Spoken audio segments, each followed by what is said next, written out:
안녕하십니까. 물고기자리 영어쌤입니다. 제가 지난번에 직소 수업에 대한 영상을 올린 이후로 선생님들께서 많이 시청해 주시고 또 질문도 남겨주셨어요. 제가 최근 1년간 블로그에서 수업했던 내용을 기록을 해오다가 글로는 부족한 점이 보여서 영상으로도 이렇게 시도해보고 있는데요. 예전에 글로 소통할 때와는 뭔가 다른 차원으로 이렇게 많은 선생님들께서 영상을 봐주시고 질문을 남겨주시니까 제가 요 며칠 여러 가지 생각이 들었어요. 제가 수업을 엄청 잘하는 우수교사도 아니고 평소에 연수를 하는 강사도 아니고 또 아이 둘 육아하면서 일하느라 심지어는 연수를 들을 수 있는 형편도 아닌데 저에게 이렇게 막 디테일한 질문을 남겨주시니까 너무 감사하면서도 내가 이런 걸 다 답변을 해드릴 자격이 있나? 이런 생각이 많이 들었어요. 결론은 제가 뭐 수업에 훌륭한 기법이 있어서가 아니라 오히려 너무 평범한 중학교 영어교사의 수업 도전기인 것 같아요. 그러니까 너무 평범하고 되게 사소하지만 또 중학교 영어 교사라면 누구나 한 번쯤은 비슷하게 느껴보는 그런 수업 고민들에 대해서 제가 공유를 하다 보니 여러 선생님들께서 그거에 대해서 공감을 해주신 게 아닐까라는 생각이 들었어요. 그래서 저보다 더 많은 경력의 선생님들이 계시지만 그래도 제가 10년 이상이라는 시간 동안 경험해보고 아는 한에서 열심히 답변을 드려보려고 합니다. 댓글로 질문 남겨주세요. 좀 많이 나왔던 질문이 직소를 운영할 때 수업 전에 학생들이 미리 공부를 해오라고 하는지 아니면은 거꾸로 수업처럼 미리 영상을 올려주고 공부해오라고 하는지 또는 두 번째 질문도 비슷하고요. 세 번째 질문을 보면은 직소를 운영할 때 단어나 문법을 가르쳐주기 전에 먼저 생각해 보는 활동으로 진행하는지 아니면은 미리 다 배우고 나서 복습하는 방식으로 직소를 운영하는지 여러 질문들이 있었어요. 그리고 이 마지막 댓글에 보시면 직소 수업을 진행하려다 보니까 그 전후의 수업도 사실 연관돼 있어야 되잖아요. 한 단원을 기준으로 어떤 루틴으로 수업을 진행하는지 궁금하다고 하신 분도 계셨습니다. 그래서 제가 작년 2학기 중학교 1학년을 가르치면서 직소를 운영했던 과의 예시를 한번 보여드리려고 합니다. 쉽게 말해 제가 한 단원을 어떤 루틴으로 진행하는지에 대한 설명이 될 수 있을 것 같은데요. 저는 작년에 동아윤 1학년 5가를 가르친 실제 수업을 예시로 오늘 한번 한 단원 진행하는 루틴을 보여드리려고 합니다. 당연히 제가 진행하는 방식에도 장단점이 있으니까 선생님들께서 한번 참고해 주시고 가장 좋은 선생님들께 맞는 방법을 찾으시기를 바랍니다. 자, 먼저 1차 시는 제가 한 단원이 끝날 때마다 아이들 자리를 바꿔줘요. 그래서 뽑기를 해서 저는 랜덤으로 자리를 바꿔요. 사실 가장 효율적인 모든 운영이 되려면 모둠마다 가장 성적이 우수한 학생 한 명을 기준으로 여러 역할을 맡는 학생들이 있으면 좋을 텐데요. 제가 그 방식을 아주 신규 때 좀 해보다가 그만두었어요. 그렇게 하는 것도 정말 효율적이겠지만 저는 예전 영상에도 얼핏 말씀드린 적이 있는데 그 아이들이 겉으로 보기에 내 영어 성적이 드러나는 느낌? 그러니까 최상인 아이와 최하인 아이는 모든 구성을 하면 드러나 버리잖아요. 저는 이미 다 알고 있는 사실이지만 겉보기에 드러나게 되는 것이 아이들한테 미안한 마음이 들어서 저는 그냥 완전히 무작위로 자리를 뽑습니다. 그렇게 하면 물론 조금 잘하는 아이들이 모이는 조가 생길 수도 있고 반대가 될 수도 있지만 대체적으로 대부분은 섞이는 경우가 많았고 확률적으로 4명이 전부 다 영어를 하나도 모르는 아이들로 구성된 적은 거의 없었어요. 제 기억에. 그렇게 자리를 바꾸고 당연히 팝송을 듣고 이제 단원을 소개합니다. 단원 소개는 대부분 교과서의 단원의 가장 첫 2페이지를 보면 이제 주제에 대한 그림이 있어서 그림에 대해서 얘기를 하고 문제가 있다면 풀고 간단히 이번 거에서 가장 중요한 표현들을 소개를 합니다. 그리고 단어 챈트를 들어요. 동아윤 교과서에는 매 단원마다 단어 챈트가 있는데 일명 랩이에요. 단어 랩. 근데 아이들이 이거를 진짜 무슨 이런 랩이 다 있냐면 엄청 비웃고 깔깔 웃고, 그리고 초반에 아이들과 제가 서로 모를 때는 진짜 썰렁해져요. 이 랩을 틀면 애들이 모임 어쩔 이런 반응을 보이는데, 저는 꿋꿋이 매 과마다 이 랩을 틀어요. 그러면은 1과부터 5, 6과까지 쭉 계속 들으면 그래도 애들이 점점 이 랩에, 이 황당한 랩에 점점 익숙해지고 나름 즐거워해요. 그러니까 얘네가 듣는 랩은 물론 이제 질적으로 비교가 안 되지만 이런 단순한 랩을 들어도 속으로 욕하면서 단어는 분명히 노출이 돼요. 그래서 제가 랩을 보통 한 번 틀어주고 두 번째는 랩의 한글 부분만 따라하라고 시켜요. 그럼 물론 반마다 되게 재밌게 따라하는 반도 있고 아무도 안 따라하는 반도 있어요. 반 분위기에 따라 되게 다른데 저는 그래도 이 랩을 꼭 틀어줬습니다. 되게 애들 반응, 황당해하는 반응 되게 재밌어요. 그렇게 듣고 이 정도만 살짝 단어에 대한 프리뷰를 하고 단어 학습지를 풀어요. 근데 이것도 학교마다 달라요. 제가 작년까지 있었던 학교는 아이들 영어 학습 수준이 굉장히 높은 편이었어요. 그래서 제가 단어를 미리 다 설명하지 않고 이렇게 랩으로 살짝만 제시하고 4명이서 협동해서 단어 학습지를 완성하라고 하면은 충분히 할 수가 있었어요. 올해 옮긴 학교에서는 한번 분위기를 봐야 될 것 같은데, 예전 학교에서는 미리 파워포인트로 일일이 단어를 설명하지 않아도 아이들이 학습지를 잘 할 수 있었습니다. 조금 부족한 아이들은 조원끼리 서로 도움을 받으면 되니까 그렇게 학습지를 했고요. 요거는 제가 동아윤 교과서에 있는 단어 게임이에요. 근데 나머지 문장 블록 단어 찾기 퀴즈 릴레이는 풀다 보면 좀 진짜 속도가 느려가지고 좀 하기가 힘들었고요. 그나마 카드줄에는 간단하게 페어를 맞추면 되는 게임이라서 요거는 시간이 남으면 4명의 조가 다 앉아있잖아요. 모든 조 해보라고 시키면 귀찮아하는 애들도 있어서 원하는 조 손들어 하면은 4명이 서로 우리 해보자 하면은 그 조가 손을 들면 4명이 일어나서 1분 동안 이 단어를 알아맞히도록 했어요. 4명이 서 있으면 그 중에 한 명이 뭐 1번, 7번, 5번, 8번 이렇게 막 4명이 돌아가면서 막 부르는 거예요. 시간 내에 완성하면은 도장 하나씩 주는 걸 했어요. 원치 않는 조는 참여를 안 해도 돼요. 자유롭게 운영을 했습니다. 근데 그렇게 원치 않고 있다가도 다른 조가 해서 도장을 받는 거 보면은 우리도 하자 이러면서 다른 조들도 해서 결국은 모든 조가 참여를 하게 되더라고요.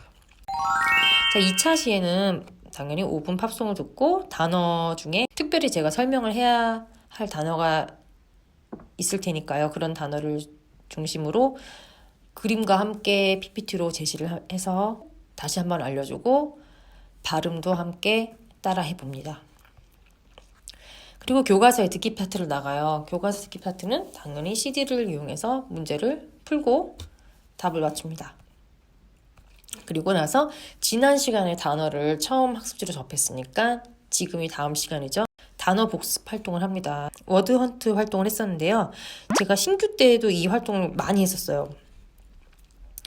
정말 단순하게 학습지에 무작위로 단어를 크기도 다르게 영어, 한글, 마구잡이로 섞어서 배열한 다음에 맨 위에 이제 조원 이름을 쓰게 해요. 조원 이름 4명을 써요. 그 옆에 빈 괄호가 있어요. 4명이 색연필을 들라고 합니다. 색연필이 없으면 형광펜을 들라고 해요. 제가 샤프 볼펜은 무조건 금지합니다. 왜냐면 얘네들이 격해지면서 무조건 급하게 동그라미 치다 보면 막 찢거든요. 그래서 볼펜이랑 샤프는 금지. 색연필이나 형광펜으로 참여를 하게 해요. 그래서 제가 처음에 3단어 정도는 불러줍니다. 제가 예를 들어 홈타운 하면은 얘네들이 먼저 고향이란 단어를 4명 중에 가장 빨리 치는 애가 그 단어를 가지는 거죠. 그 다음에 제가 뭐뭐처럼 보이다 라고 하면 애들이 look like를 동그라미를 가장 먼저 치는 사람이 가집니다. 제가 이렇게 3단어만 하고 예전 신규 때는 제가 신규가 너무 옛날이긴 한데 신규 때는 제가 이 단어를 처음부터 끝까지 계속 불러주고 있었어요. 한 번 불러주면 얘네들 흥분하면서 소리 지르고 자 조용 자 2번째 단어 불러주고 또 한 번 흥분하고 조용히 시키고 3번째 단어 또 부르고 흥분하고 조용히 시키고 이거를 20번 30번을 제가 무한반복하면서 목이 나가고 얼마나 힘들었는지 몰라요. 그게 무서워서 이 활동을 많이 못했는데 블로그에서 봤어요. 이거를 그렇게 혼자 힘들게 진행하지 말고 두세 개만 선생님이 알려주고 나머지는 모둠 내에서 진행을 해라. 그래서 자, 지금부터는 모둠 내에서 가위바위보 해. 그러면은 한 사람이 1등 했죠. 그 사람 위치에서부터 시계 방향으로 단어를 불러. 그 사람이 부르면 나머지 애들이 동그라미를 칠 거야. 자, 그러면 장점이 일단 첫 번째, 제가 더 이상 소리를 지르지 않아도 돼요.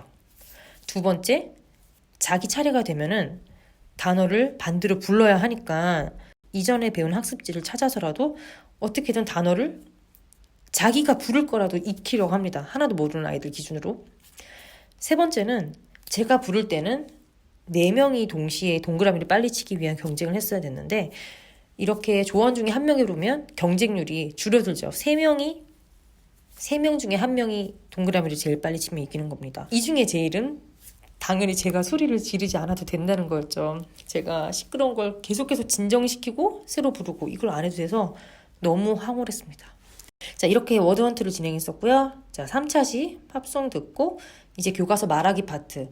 그러니까 듣기 파트가 보통 2페이지 정도 있고 말하기 파트가 또 나오죠. 그거를 또 듣고 문제를 풀고 이제 학습지를 나눠줬어요. 교과서 지문을 뭐 받아쓰기 하는 경우도 있고 아니면 짝이랑 같이 인포메이션 갭 활동으로 빈칸을 채우는 학습지도 있었어요. 제가 정확하게 뭘 했는지는 기억이 안 나네요. 그런 식으로 학습지를 만들었고 그 학습지 아래에는 방금 말하기 파트 대본에 나왔던 should라는 조동사를 좀 더 말해보기 위한 활동을 진행했습니다. 그래서 What should I do인데요. 이것도 작년에 이제 블로그 이웃님의 자료를 보고 너무 좋아서 제가 바로 따라 해왔던 활동입니다. 선생님께서 자료를 주셨어요. A4지에 이제 나의 고민에 대한 그림과 그에 해당되는 문장이 30개 정도 있었어요. 저는 이거를 가위로 하나하나 잘라갔어요. 조금 귀찮긴 하죠. 준비하는 과정이. 하지만 애들이 재밌어하고 말하기 연습이 정말 되는 활동이라서 제가 잘라갔습니다. 예쁘게 잘라갈 필요 없고 그냥 마구잡이로 막 잘랐어요. 자, 예를 들어 거기 보이는 거 보시면 I think I'm sick, I have a cold 이런 게 있죠. 이런 식으로 자기의 문제 상황이 적혀 있고 그림도 함께 적혀 있어요. 제가 이거를 밤마다 잘라가서 스카치 테이프 한 3개 정도를 준비해 갔어요. 그래서 회장, 부회장 그리고 영어 부장 나오라고 해서 스카치 테이프와 이 종이를 6장씩 주면서 이거를 친구들 이마에 가서 붙여라 이렇게 말을 해줘요. 자, 제가 칠판에 아이들이 주의해야 될 것을 이렇게 띄워놓습니다. 첫 번째, 자기 것을 절대로 보지 않기. 절대로 볼 수 없게 이마에 딱 붙여놨죠. 애들이 자기 머리카락에 붙이면 나중에 뗄 때 조금 아파서 꼭 이마, 요 피부 위에 붙이라고 하는 애들도 있고 그래도 그건 싫다. 저기 머리 위에 정수리 쪽에 붙여달라고 하는 아이들도 있는데 그럼 뜯을 때 조금 아파요. 자, 붙인 다음에 친구를 찾아가서 What should I do? 라고 물어봐요. 물어보고 친구가 해주는 충고를 학습지에 적어요. 총 4명한테 가서 물어봐야 합니다. 그리고 친구는 영어로 말해줘야 되겠죠. 총 4개의 충고를 모두 적고 나의 고민을 추측해서 알아맞추는 겁니다. 제가 이것도 여러 가지 방식으로 진행을 해봤는데 아이들이 무작정 내 고민이 뭔지 추측하려면 굉장히 애매해져서 4개의 충고를 모두 적고 나서 칠판 앞에 제가 자르기 전에 그 30개의 문제가 적혀있는 A4지 원본을 칠판에 2군데에 붙여놨어요. 그래서 4개의 충고를 듣고 나서 칠판 앞에 나와서 그중에 자기한테 가장 맞는 것을 고르는 거죠. 골라서 쓰고 저한테 와서 확인을 받아요. 제가 그러면 이마에 있는 거랑 확인을 해서 맞다라고 하면은 그거를 이제 학습지에 붙이고 완성했으면 도장을 하나 받는 식으로 진행했습니다. 아이들이 이렇게 이마에 붙였는데 되게 재밌어 했어요. 저는 수업 시간에 이렇게 교실 전체를 돌아다니는 활동을 조금 좋아해요. 자유로워 보이잖아요. 그래가지고 이렇게 돌아다니면서 친구들한테 가서 물어봐요. 예, 활동하는 모습이고 충고를 열심히 받아 적고 있습니다. 충고는 3개만 하려다가 제가 4개를 했었어요. 자, 여기 예를 들면 I want to make more friends. You should take care of your friends. You should be kind to your friends. You should hang out with friends. 자, 근데 여기 한 학생은 이제 문제 I want to quit smoking이 있어요. 이거를 나눠주실 때 주의점이 있어요. 진짜 담배를 핀다고 알고 있거나 혹시 필지도 모를 것 같은 학생한테 이걸 절대로 주면 안 되고, 이미지상 절대로 담배랑은 상관이 없어 보이는 아이한테 이거를 저는 나눠줬어요. 그래야 될 것 같았어요. 좀 민감할 수 있는 상황이니까. 그래서 제가 엄청 착하고 이쁘고 모범적인 여학생한테 이걸 줬는데, 얘가 받은 조언은 You should eat candy, You should eat water, You should talk with your doctor, 이런 거였어요. 얘가 나중에 러닝로그에 썼던 거를 제가 너무 재밌어서 적어놨는데, 나의 고민이 정말로 충격적이었다. 왜 애들이 자꾸 너 큰일 났다고 했는지 알 것 같았다. 이렇게 남겼었습니다. 4차 시는 역시 팝송을 듣고 이제 문법 첫 번째 시간이에요. 그러니까 매 과마다 특히 중1 같은 경우는 더더욱 중요한 문법이 2가지 등장해요. 그래서 저는 그거를 1시간 만에 끝낼 수도 있는데 항상 2번에 나눠서 아주 자세히 다뤘어요. 다 직수를 하기 위한 밑밥. 그래서 문법 첫 번째 시간은 비인칭 주어를 배우는 거였어요. 비인칭 주어를 PPT로 사진을 하나하나 보여주면서 학습을 했습니다. 저는 PPT로 비인칭 주어를 좀 자세히 다뤘어요. 비인칭 주어를 쓰는 각각의 경우를 일일이 그림과 예문으로 하나씩 다 보여줬고, 그리고 나서 나중에 퀴즈도 PPT로 다 같이 그냥 질문과 대화 형식으로 풀어보았어요. 그게 좀 오래 걸렸고, 비인칭 주어를 학습하다 보니까 날씨에 대한 표현이 등장하길래 날씨에 대한 어떤 이야기도 할 수 있으면 좋겠다라는 생각으로 제가 여러 가지 날씨에 관련된 형용사들을 모아와서 골라서 빙고 게임을 했습니다. 5차 시는 역시 팝송을 듣고 이제 문법 2번째 시간이었어요. 이번에는 동명사를 학습하는 시간이었습니다. 동명사를 PPT로 아주 자세히 다뤘죠. 어떤 단어 뒤에 목적어 형태로 반드시 동명사가 와야 하는지, 그런 표도 제가 아무를 사용해서 자세히 가르쳐 주었습니다. 외우는 방법은 메가패스라는 학원을 계속 그만 다닐까. 그리고 이제 동명사 카드 게임을 진행하였는데요. 한마디로 카드에 있는 문제를 맞추면 그 카드를 get. 이렇게. 대충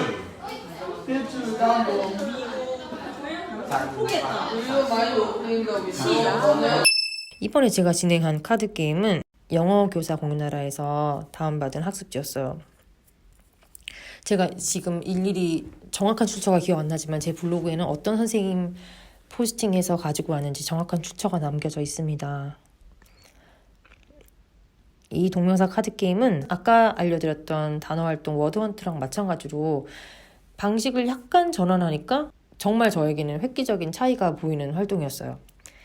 또 제 신규대로 돌아가자면, 이런 카드 활동은 카드가 튼튼하게 만들려면 미리 자르고 나서 사이사이에 잘 코팅 용지에 끼워서 코팅을 한 다음에 다 제 손으로 잘라서 손이 빨갛게 될 때까지 그렇게 카드를 만들어서 애지중지하며, 이 카드로 6반을 써야 하니까 매 반마다 들어가서 카드 활동을 하며 이 카드를 절대 훼손시키지 말아라 강조를 하며 그렇게 활동을 했었는데요. 물론 제 에너지가 너무 많이 들고 손도 아프고 또 자꾸 카드가 망가지는 것도 속상했거든요. 그런데 영어 교사 공유나라에서 본 방식은 이거를 그냥 조별로 나눠주고 가위를 2개씩 줘요. 그러면은 조원 4명 중에 2명이 그거를 부지런히 잘라요. 뭐 4명까지 할 필요 없으니까 2명씩 가위를 넉넉하게 가져가서 아이들이 이거를 얼른 잘라요. 그냥 자르라고 하는 것보다, 자, 조원들이 얼마나 협력이 잘 되는지 보겠어. 자, 누가 어떤 조가 제일 금방 자르나 볼까? 이런 말을 해주면 또 아이들이 경쟁심이 붙어서 막 잘라요. 제가 직접 자르고 코팅하고 또 자르는 그런 에너지에 비해서 얘네들이 금방 잘라요. 제가 또 강조해요. 이거를 잘 완벽하게 올릴 필요가 없다. 일회용이야. 한 번만 쓰고 버릴 거니까 글씨만 보이게 대충 얼른 잘라. 이렇게 얘기하면 금방 자릅니다. 그러면은 이 카드를 다 잘랐으면 모두 뒤집어 놓고 가위바위보로 순서를 정해요. 그래서 하나를 골라서 문제를 보여주고 답을 말한다. 나 혼자 보고 나 혼자 답을 말하면 안 되고 문제를 다 보여주고 나서 답을 말해야 돼요. 맞으면 그 카드를 가져가요. 근데 이게 약간의 게임 포인트는 문제 난이도에 따라 카드마다 점수가 적혀 있는데 점수가 다 달라요. 높은 점수를 가져가면 당연히 더 게임이 이길 확률이 높아지니까. 게임에 참여했으면 모두 도장 하나를 주고요. 점수가 가장 높은 한 명은 하나를 더 추가하는 방식으로 진행했습니다. 그래서 이렇게 책상에 카드를 배열하는데 배열할 때도 뭐 각 맞춰서 네모나게 쫙 배열할 필요도 없고 그냥 편하게 아무렇게나 뒤집어만 놓으면 돼요. 이렇게. 그래서 하나 골라서 친구들을 보여주고 답을 말합니다. 그래서 친구들이 다 맞았다고 인정하면 가져가고 4명 다 답을 모를 때는 선생님한테 손 들고 질문하라고 해요. 그럼 제가 가서 도와줍니다. 예를 들어 이런 식으로 이건 6점짜리 가장 높은 점수의 카드인 것 같은데요. 괄호 안의 단어를 알맞은 형태로 읽고 해석하기. The doctor suggested라는 단어 뒤에 동명사가 꼭 온다고 배웠기 때문에 run 대신 running for my health 라고 단어를 바꾸고 해석까지 하면 6점을 가져가는 겁니다. 카드 게임이라는 형태이기 때문에 영어를 모르는 평소에 참여 안 하던 아이도 참여를 하게 될 확률이 높아요. 그리고 한 명이 문제를 풀었는데 틀리면 다시 뒤집어서 놓잖아요. 그러면 다른 친구가 틀리는 걸 열심히 관찰하면은 평소에 영어를 잘 모르더라도 좀 추측으로 때려 맞출 수도 있어서 거의 대부분 학생들이 평소보다 높은 참여율로 했던 게 기억나요. 6차 시는 드디어 본문에 들어갑니다. 그러니까 본문 들어가기 전에 본문에 나올 만한 단어, 본문에 등장할 단어, 문법을 저는 최대한 자세하게 가르치고 본문에 들어가요. 이거는 직수를 할 때도 그렇고 사실 직수를 하지 않았을 때도 마찬가지였어요. 이제까지 배운 모든 영어 지식으로 본문이라는 스토리에 다 적용해보는 시간이 될 거예요. 자, 그럼 본문에 들어가기 직전에 교과서 CD롬을 활용해서 본문 읽기 전 활동을 합니다. 주로 단어나 뭐 본문에 대한 아주 대략적인 이해를 묻는 질문이 있죠. 그걸 풀고 나서 본문을 애니메이션 영상으로 내용만 간단히 파악하도록 다 같이 봅니다. 간단하게 본문 내용을 아이들과 함께 이야기해보고요. 이제부터 직소가 시작되죠. 앉은 자리 그대로 원집단이 시작되고 제가 ABCD 동그라미 쳐져 있는 학습지를 4장씩 조회해주면 아이들이 하나씩 가지면 됩니다.